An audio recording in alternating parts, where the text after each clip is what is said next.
빵가게를 운영하는 집사님이 한 분 계셨습니다. 이번이 구워내는 빵은 크기가 너무 작아서 동네 사람들로부터 비난을 샀습니다. 그런데 이 집사님에게 별명이 있으니 대포 집사님입니다. 왜냐하면 교회에서 기도를 할 때면 대포 소리같이 큰 소리로 우렁차게 기도를 하셔서 붙여진 별명이 대포 집사님. 그날도 대포처럼 힘차게 기도했던 집사님은 좀 이렇게 느껴지는 그런 것들이 있었던 것 같습니다. 사람들이 자신을 별로 좋아하지 않는 것 같아서 목사님께 진지한 마음으로 상담을 했습니다. 목사님, 사람들이 왜 저를 싫어하는지 모르겠어요. 저는 힘차게 기도하며 그저 열심히 신앙생활을 한 것뿐인데요.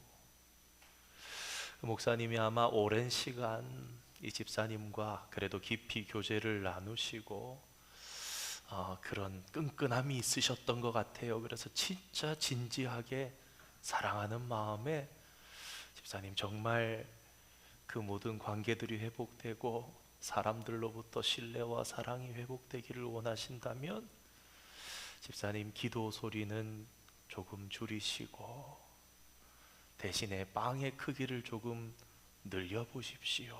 그렇게 권면을 해주셨답니다. 그리고 그분이 정말 회복되는 그런 부분들을 느꼈다고 합니다. 한국 사회에 기독교인 수가 많습니다. 교회도 참 많습니다. 이민 사회에도 교인이 참 많습니다. 이민 와서 교회 한번 안 가본 사람이 잘 없을 정도로 오히려 교회 안 다녀본 사람이 더 적을 정도입니다. 한국의 한 시인이 이런 말을 남겼습니다. 한 사람의 시인이 생겨나면 10사람의 강도가 없어진다. 무슨 말입니까? 시인이 생기면 강도가 생기려다가 줄어든다는 겁니까? 아닙니다. 시인이 그런 영향력을 미친다는 것이지요. 10사람한테만 영향력을 미친다는 것이 아니라 시인은 아름다운 마음을 나눌 수 있는 그런 시를 짓기 때문에 그 영향력은 100사람, 1000사람에게 갈 수 있고, 그 중에 도둑이나 강도가 될 수 있는 사람도 이 시인의 아름다운 글 때문에 감동을 받아서 10사람이 강도가 되려던 사람이 없어진다라는 뜻입니다. 시인이 한 사람이 생겨도 그 정도라면 세상의 빛과 소금이라고 하는 우리 기독교인이 많아지면 사회가 얼마나 더 밝아지겠습니까? 그런데 안타깝게도 오늘날 우리가 살아가는 사회는 어두움이 점점 더 늘어가는 것은 아닌가, 그런 생각이 듭니다. 여러 이유들이 있겠지만 우리 기독교인들이 하나님과 이웃을 향한 참된 경건의 삶을 잘 살아내지 못하는 데서 오는 이유가 가장 크다 할 것입니다. 오늘 사순절 첫날을 맞으면서 함께 말씀을 나누어 볼 주제는 경건입니다. 이 시대를 살아가면서 그리스도인 된 우리는 무엇을 가장 먼저 회복해야 할까? 마침 계산하지 않았는데 요새 새벽에도 계속 요시야 왕의 이 종교개혁, 정말 하나님 앞에 새롭게 되려고 애쓰는 그런 모습, 우리가 오늘날 이 시대 가운데 가장 먼저 회복해야 할 것, 참된 경건일 것입니다. 참된 경건은 무엇입니까? 오늘 성경은 참된 경건은 경건의 모양이 아니라 경건의 능력에 있다라고 말합니다. 신약 성경을 잘 살펴보면 경건이라는 단어는 참 많이 나옵니다. 한 가지 단어로만 경건이라고 나오는 것이 아니라 헬라어 원어를 살펴보면 여러 가지 단어가 경건이라는 단어로 쓰입니다. 세보라는 단어도 있고 유세베이아라는 단어도 쓰이고 아사베오라는 단어도 쓰이고 테오세베스라는 단어 등이 쓰입니다. 그런데 이 중에서 가장 많이 사용되는 경건이라는 단어는 유세베이아라는 단어입니다. 이 유세베이아라는 단어는 합성어인데요, 좋은, 잘이라는 이 접두어 유라는 접두어와 경외하는 마음으로 신성한 존재 앞에 선다라는 뜻의 세베이아가 합쳐진 그런 단어입니다. 좀 더 와닿게 설명을 한다면 일상의 삶 전체를 예배하는 마음으로, 경외하는 마음으로, 신성한 존재 앞에 서는 마음으로 살아간다라는 말일 것입니다. 다시 말해서 참된 경건은 하나님과의 깊은 관계와 더불어 세상 속에서 성도의 품격과 향기를 바라면서 사는 삶을 의미합니다. 우리가 오늘 저녁 받은 디모데후서 3장 1절에서 5절까지의 말씀은 말세의 때에 성도들 가운데 나타나는 징조를 사도 바울이 우리에게 일러준 말입니다. 마지막 때가 되면 성도들이 이러이러하겠다라는 말입니다. 이 징조를 한마디로 정리하자면 경건의 모양은 있으나 경건의 능력은 없다라는 것입니다. 우리 5절 말씀 다시 한번 읽어볼까요? 경건의 모양은 있으나 경건의 능력은 부인하니 이 같은 자들에게서 내가 돌아서라. 아멘. 우리는 여전히 교회에 다닙니다. 여전히 우리 두 손에 성경책을 들고 손을 들어 찬송을 하기도 하고 말씀을 집중해서 들으려고 애를 씁니다. 각종 부흥회나 신앙 세미나 성경 공부나 묵상, 큐티, 제자 훈련 등도 합니다. 구역 모임을 모이며 각종 모임에 모여서 애를 씁니다. 그러나 그와 함께 드러나는 삶의 열매는 잘 없는 것 같습니다. 하나님께서는 이런 모습에 대해서 구체적으로 말씀하십니다. 2절에서 4절까지의 말씀을 제가 다시 한번 읽어보겠습니다. 사람들이 자기를 사랑하며 돈을 사랑하며 자랑하며 교만하며 비방하며 부모를 거역하며 감사하지 아니하며 거룩하지 아니하며 무정하며 원통함을 풀지 아니하며 모함하며 절제하지 못하며 사나우며 선한 것을 좋아하지 아니하며 배신하며 조급하며 자만하며 쾌락을 사랑하기를 하나님 사랑하는 것보다 더하며. 하나님을 믿는다는 성도들이 겉모습은 보기에 신앙인 같은데 그 속은 볼 수는 없지만 느껴지기는 믿지 않는 사람들과 비슷하거나 때로는 아니 더 악한 것은 아닌가 라는 생각이 든다는 것입니다. 일전에 한국에 있을 때 큰 교회 나가시는 성도님이었던 걸로 기억합니다. 당시에 방송에서는 어떤 비리 때문에 법정에 나와서 어떤 분들이 한국의 높은 자리들 각 분야에서 큰 일을 맡은 분들이 나와서 쓰는 그런 일이 있었습니다. 부끄럽다는 말씀을 하셨습니다. 왜 그러냐? 서로 이게 맞다 저게 맞다라고 말씀을 하는데 그분이 한 분은 우리 교회 장로님이고 한 분은 우리 교회 권사님이라는 겁니다. 같은 우리 교회 다니는 장로님이고 권사님인데 저 두 분 중에 분명히 한 분은 거짓말을 하고 있다라는 것입니다. 부끄럽습니다. 우리 교회도 부끄럽고요. 부끄럽습니다. 그리스도인인 게 부끄럽습니다. 그런 말씀을 하시는 것을 들은 적이 있습니다. 여러분 혹시 있어빌리티라는 단어를 들어보신 적이 있습니까? 이게 새로 생긴 신조어라고 하는데 영어하고 한국말이 짬뽕되어 있는 그런 말입니다. 있다라는 한국말과 영어 ability, 능력이라는 말이죠. 해석하자면 있어 보이는 능력이다 뭐 이렇게 될 것 같습니다. 있는 사람이 있어 보이려고 하면 자기 브랜딩이 됩니다. 그러나 없는 사람이 있어 보이는 데만 신경을 쓰면 그것은 허세가 됩니다.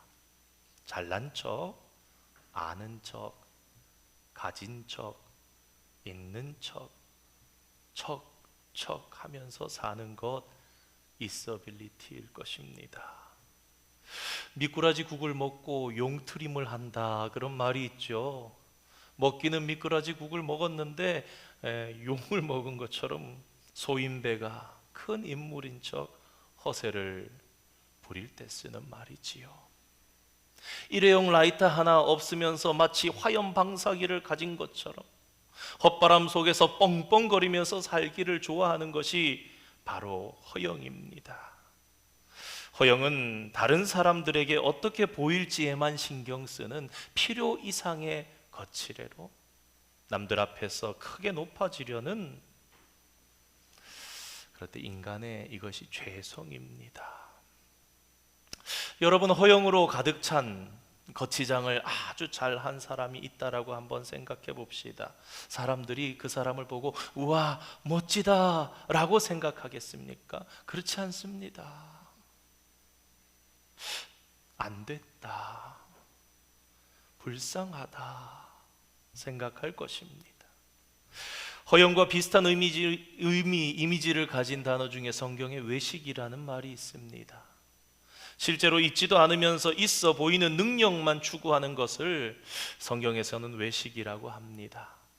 허영, 외식, 있는 척하는 삶, 이것들은 모두 경건의 모양만 있지 경건의 능력이 없는 껍데기 신앙과 같은 것입니다. 속이 빈 강정, 빛 좋은 게살구, 속 내용은 썩어 있는데 외형만 번지르르한 것을 말하는 것입니다. 신약 성경에 등장하는 바리새인과 서기관들이 바로 이런 전형적인 외식주의자들이었습니다. 그들은 스스로는 본이 되지 못하면서 늘 스승이 되려 하고 어떤 자리에 있으면 높은 자리에 앉으려 하고 어른 노릇을 하려고 했습니다. 분리주의, 귀족주의에 사로잡혀서 자신들은 저 백성들과는 다르다, 비루해 보이는 저 백성들과 나를 비교하지 말라, 그런 남다른 우월함을 가지고 늘 살면서 그들은 부끄러워할 줄 몰랐습니다. 있지도 않으면서 있어 보이려 했던 이들을 예수님께서는 심히 경계하시면서 무엇이라 그러십니까? 회칠한 무덤이요 그럽니다. 6월절이 가까울 때 이렇게 사람들이 예루살렘으로 이렇게 가다 보면 예루살렘 이렇게 가까운 무덤이 있습니다. 무덤이 보기가 흉하면 안 되니까 도시 미관상에도 그래서 회를 뿌려가지고 이렇게 커버를 해놔서 하얗게 회칠이 돼 있어서 반듯하고 예뻐 보입니다. 가려놓은 거지요. 주님께서 회칠한 무덤이라고 말씀하신 것은 정돈 참 잘 돼 있네 그 말씀하신 것입니까? 겉은 깔끔하게 되어 있지만 속은 죽었고 썩었고 소망이 없는 것입니다. 하나님께서는 요한계시록에서 4대 교회를 향해서 이렇게 말씀하셨습니다. 계시록 3장 1절 말씀 우리 함께 한번 읽어보겠습니다. 시작. 4대 교회의 사자에게 편지하라. 하나님의 7 영과 7 별을 가지신 이가 이르시되 내가 내 행위를 아노니 내가 살았다 하는 이름은 가졌으나 죽은 자로다. 아멘. 4대 교회 한 번쯤 수요예배에 말씀드렸던 적이 있습니다. 실제로는 굉장히 좋은 곳에 자리 잡아 있었습니다. 온천이 발달하고 화려한 문화가 있는 곳이었습니다. 그래서 그 교회의 외형도 호화스러웠습니다. 겉으로 볼 때에 경건한 모양도 아마 충만했을 것입니다. 그리하여 그들은 살아있는 성도다, 살아있다 라는 자부심이 스스로가 강했을지도 모릅니다. 그런데 그러한 4대 교회를 향해서 하나님께서는 죽은 교회다 그렇게 선언하십니다. 경건의 모양만 있고 경건의 능력은 없는 성도, 그런 교회 4대 교회와 같은 교회입니다. 그러나 참된 경건은 높아지려고 높이를 추구하는 것이 아니라 깊이를 추구합니다. 그래서 오늘 깊이가 없는 높이는 해놨는데 깊이가 없는 높이는, 성도 여러분, 그것은 물거품입니다. 5절 말씀을 다시 상기해 보겠습니다. 경건의 모양은 있으나 경건의 능력은 부인하니 이 같은 자들에게서 내가 돌아서라. 이것을 오늘 설교의 제목에 맞추어서 한번 제가 다시 재구성해서 읽어보겠습니다. 높이는 있으나 깊이가 없는 사람에게서 너희들은 돌아서라. 한국의 조세희라는 소설가가 난쟁이가 쏘아 올린 작은 공이라는 소설을 썼습니다. 한 30년쯤 35년쯤 전에 쓰인 소설 같아요. 그 소설 중에 이런 구절이 나옵니다. 폭력이란 무엇인가? 총탄이나 주먹만이 폭력이 아니다. 우리의 도시 한 귀퉁이에서 젖먹이들이 굶주리는 것을 그냥 내버려 두는 것도 폭력이다. 햄릿을 읽고 모차르트의 음악을 들으면서 눈물을 흘리는 사람들이 이웃의 인간적 절망에 대한 공감 능력은 마비되고 또 상실당한 것은 아닐까? 무슨 말입니까? 지성인으로 햄릿이라는 작품을 읽으면서 아름다운 감명을 받습니다. 음악적으로 감각을 가져서 모차르트의 음악을 들으면서는 눈물을 흘립니다. 그런데 실제 삶의 모습은 바로 자기 옆에 있는 이웃의 아픔에 대해서는 차갑고 냉랭한 사람이라면, 과연 햄릿을 읽고 모차르트의 음악을 들으면서 흘리는 그 눈물을 과연 어떻게 해석해야 할까요? 햄릿과 모차르트를 이해하는 높이가 있다면서 이웃의 아픔을 공감하고 사랑하는 그런 깊이는 없는 사람을 우리는 어떻게 보아야 하겠습니까? 세상 이야기를 하자는 것이 아니라 우리 이야기를 하자는 것입니다. 성경에 보면 고르반이라는 말이 나옵니다. 너희가 가로되 사람이 아버지에게나 어머니에게나 말하기를 내가 드려 유익하게 할 것이 고르반 곧 하나님께 드림이 되었다고 하기만 하면 그만이라 하고, 예수님께서 경건한 유대인들에게 하신 말씀입니다. 고르반이란 하나님께 드린 예물, 하나님께 드림이라는 뜻이 됩니다. 히브리어 코르반을 음력해서 그대로 성경에 옮겨 놓은 것입니다. 본래 의미는 하나님께 드리는, 하나님을 향한 아름다운 헌신이다. 그것이 고르반입니다. 그런데 예수님 때에 이르러서 이 본질이 완전히 왜곡돼서 무엇이라 쓰이고 있었냐? 참 죄송합니다.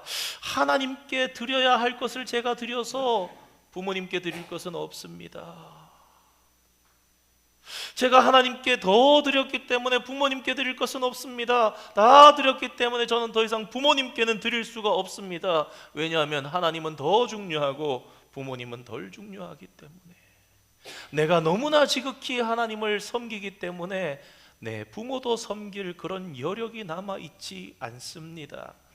그러나 주님의 이 지적은 그들의 책임 회피와 외식함을 지적하셨습니다. 능력이 없었던 것이 아니라 핑계거리였던 것이지요. 방금 말씀드린 햄릿이나 모차르트를 향해서는 내 눈물을 다 주었기 때문에 내가 당신을 향해서는 더 이상 줄 눈물이 없다. 그렇다면 그것은 신형 고르반과 마찬가지일 것입니다. 간장 종지에 고깃국을 담을 수는 없습니다. 깊이가 없는 그릇 안에 진한 맛을 내는 음식을 담아둘 수 없습니다. 세상은 높이를 추구하며 살아갑니다. 그런데 오늘 깊이가 없는 높이라고 말씀드린 이유는, 깊이를 가지면 높이는 저절로 이루어지기 때문입니다. 깊이가 없는 높이는 사상 누각과 같습니다. 뿌리는 얕은 대나무가 하늘로 높이 솟아있기만 하다면 얼마나 위태롭습니까? 세상에 참 초라한 사람을 꼽는다면 스펙은 많으나 스토리가 없는 사람일 것입니다. 높이는 가진 듯 하나 깊이가 없는 사람일 것입니다. 오늘 성경에 경건의 모양은 있으나 경건의 능력이 없는 사람일 것입니다. 세상의 꽃들에 다 향기가 있듯이 사람에게는 품격이라는 것이 있습니다. 품격은 없이 높이만 추구하는 사람, 진실하지 않지만 진실한 것처럼 위장하는 사람, 경건의 능력은 없이 경건의 모양만 추구하는 사람을 속물이라고 합니다. 그리고 속물이 도를 넘으면 괴물이 됩니다.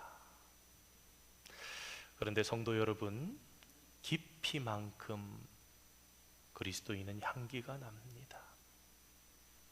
된장찌개의 맛은 깊이 발효된 콩과 땅에서 곰삭은 파의 우러남과 스밈에 있다 할 것입니다.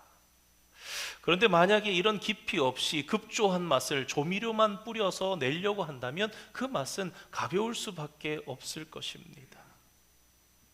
예수님의 성품을 닮은 깊은 인격, 예수님의 마음을 닮아서 전도하고 선교하고 구제하는 깊은 사랑, 이 깊이가 그 사람의 진정한 높이이자 그 사람의 경건한 능력입니다.